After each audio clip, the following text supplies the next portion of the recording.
नमस्कार दोस्तों, आपका स्वागत है हमारे चैनल अमृत भक्ति कथा में। अधिक मास की कृष्ण पक्ष की एकादशी को पद्मनी एकादशी कहा जाता है। यह अत्यंत दुर्लभ और पुण्य देने वाली एकादशी मानी जाती है।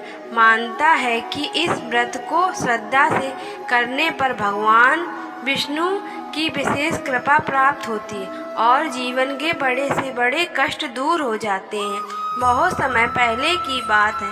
त्रेता युग में एक पराक्रमी राजा थे, कृतवीर। उनके राज्य में धन, वैभव और सुख की कोई कमी नहीं थी, लेकिन एक दुख उन्हें भीतर ही भीतर खाए जा रहा था। उनके कोई संतान नहीं थी। राजा और रानी पद्मिनी ने अनेक यज्ञ, पूजा और दान किए, लेकिन उन्हें पुत्र प्राप्त नहीं हुई। धीरे धीरे राजा बहुत चिंतित रहने लगे।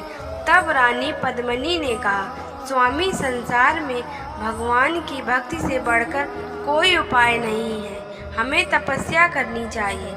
दोनों राजपाट छोड़कर वन में चले गए और कठोर तप करने लगे। वर्षों बीत गए, लेकिन भगवान प्रसन्न नहीं हुए।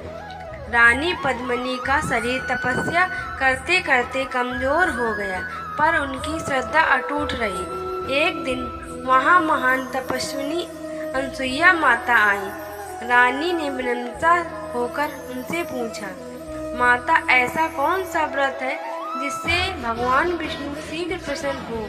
अनसुईया माता ने कहा, अधिक मास की कृष्ण पक्ष में आने वाली पद्मिनी एकादशी का व्रत करो। यह व्रत सभी पापों का नाश करता और मनोकामनाएं पूर्ण करता है।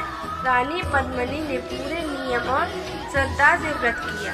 रात भर भगवान विष्णु का भजन और जागरण किया। उनकी भक्ति से प्रसन्न होकर स्वयं भगवान विष्णु प्रकट हुए।